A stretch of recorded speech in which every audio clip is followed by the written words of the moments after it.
తదుపరి రాశి వృశ్చిక రాశి. వృశ్చిక రాశి వారి గ్రహ సంచారంలో అర్ధాష్టమ శనైశ్వరుడు, పంచమ రాహు, షష్టమ చంద్రుడు, సప్తమ కుజగురుడు, భాగ్యస్థిత రవిశుక్రుడు, దశమ బుధుడు, ఏకాదశి కేతు సంచారం. ప్రతి పనిలో కూడా చాలా విజయవంతమైన సానుకూల పరిస్థితులు సాధించుకుంటారు. ఈ వారాంతంలో విజయాలు సాధించుకునే వారంగా చెప్పుకోవచ్చు. అర్ధాష్టమ శనైశ్వరుని ప్రభావం వల్ల ఈ రాశివారు గౌరవప్రదమైన కార్యాచరణకు ముందుకు వెళ్తారు. వృత్తి వ్యాపారంలో మార్పులు చేర్పులు చేసుకుంటారు. నూతన వస్తువాహన క్రయ విక్రయాలకు అవకాశాలు గోచరిస్తూ ఉన్నాయి. గతంలో పెట్టిన పెట్టుబడులు, వాటికి సంబంధించిన నిర్ణయాల వ్యవహారంలో కీలకమైన నిర్ణయాలు తీసుకునే వారంగా చెప్పుకోవచ్చు.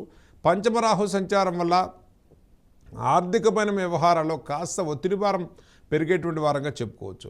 కాబట్టి వృశ్చిక రాశి వారికి సప్తమ కుజగురుల సంచారం వల్ల కుటుంబ వ్యవహారాల్లో కాస్త ఒత్తిడి భారం పెరుగుతుంది. ఆర్థికంగా ఒక ప్రణాళికతో ముందుకు వెళ్ళండి.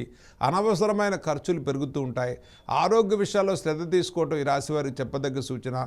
స్నేహితులు, మిత్రులు, మధ్యవర్తుల విషయాల్లో ఒక ఖచ్చితమైన మీరు నియమాన్ని, అంటే ఆర్థికంగా అనవసరంగా ఖర్చు కానీ, మనం ఆకస్మికమైనటువంటి ధన నష్టాలు కానీ కలగకుండా మీరు శ్రద్ధ తీసుకోవటం ఈ రాశి వారికి చెప్పదగ్గ సూచన.